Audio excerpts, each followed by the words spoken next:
Permit me to stand on existing protocol, beautifully run through by the previous speaker representing the QS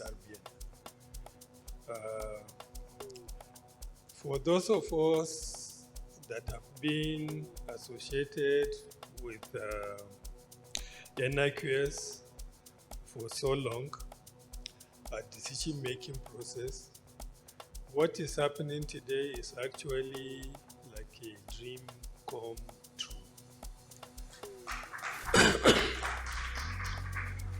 For many years, I'm proud to say that we're among the first profession to understand a problem that is reflected in almost every sector of the society representation.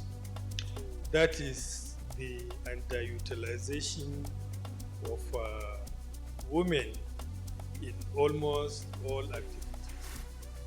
That one has a lot of impact, and we realized very early on that for us to achieve most of our goals, we must tap into the almost large untapped resources of women in the profession.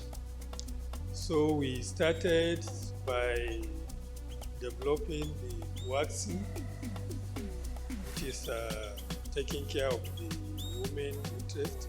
But the area where we put in most of our efforts is in education. And we are very, very proud with what we received. I'm happy to see that among the partners that are supporting this program is Ahmadu Bello University, Zaria, my alma mater. This is very, very important.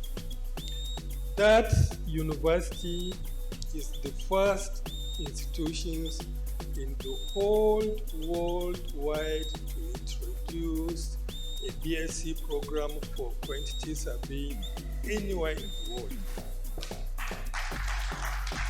This is very surprising that not even our colonizers, the British, were ahead of them, and not to talk of elsewhere, and they are the ones that spread the profession around the world that are picking up. So in terms of a point of reference, that was it. Now, for those of us that graduated in 1980, there are 30 of us. 2 of us are in this hall now. All the 30 are males. For the class that was slightly ahead of us, there are 27 of them, only 2 are women. And those that are behind us, there are also about 30, only 1 is a lady. That was starting point, and that was about 10 years after, about 6-7 years after the program in ABU has begun in 1974. That is to say, the first graduates of quantity surveying in quantity surveying anywhere in the world graduated in 1974. But as of today, I was informed, if you look at the admissions in the Department of Quantity Surveying in Ahmadu Bello University, in the past 5 years, most of the years, the women are in the majority, between 60%, 55%, that is the outcome. So that is to say, we have already conquered that world in education and entry. And I'm also reliably informed that that kind of trajectory is not only limited to Ahmadu Bello University, is actually reflected in most educational institutes right across Nigeria. And we are very, very proud with that. And the outcome is that we have more and more women that are coming into the profession. And in the last few years, we have succeeded in having a handful of professors in several of the institutions that are equally ladies. They can now literally compete with us.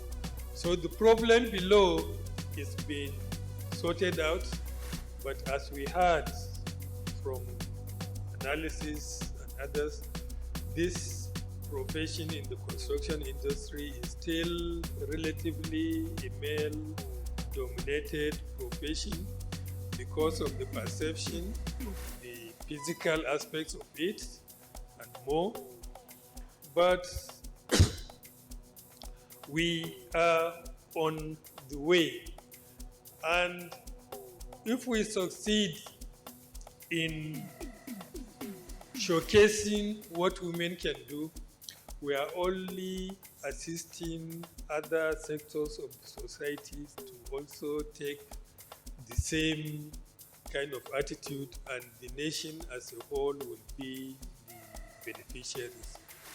And I would like to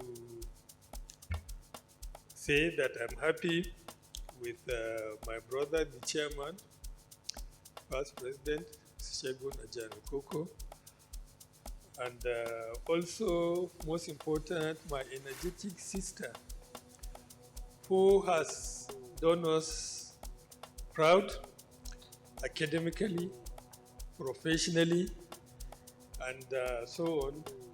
And I am very, very happy to say that I am one of the earliest people that recognized this young lady and have done everything possible to support her progression, either in the civil service or in the profession, and that led us to where she is now today.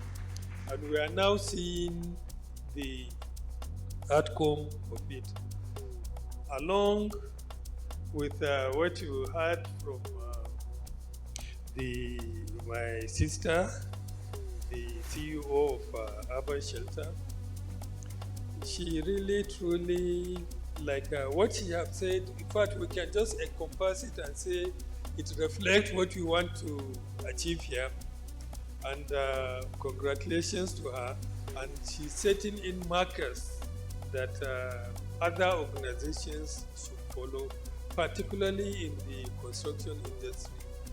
And I'm sure what she didn't share with you is that the productivity outcomes of the decisions of giving the opportunity.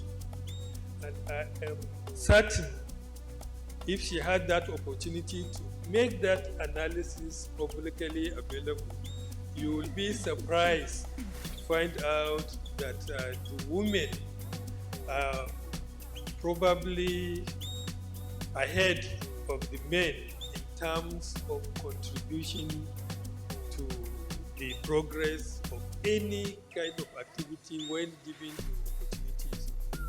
And that one, you know, by the time it becomes public knowledge that is spread all around, it will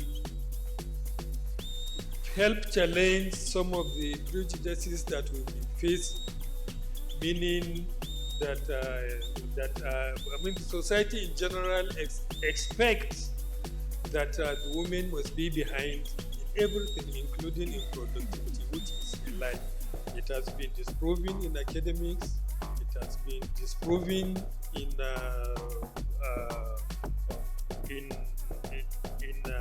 office work, public service, and it will almost certainly be disproven even in male-dominated professions like construction industry.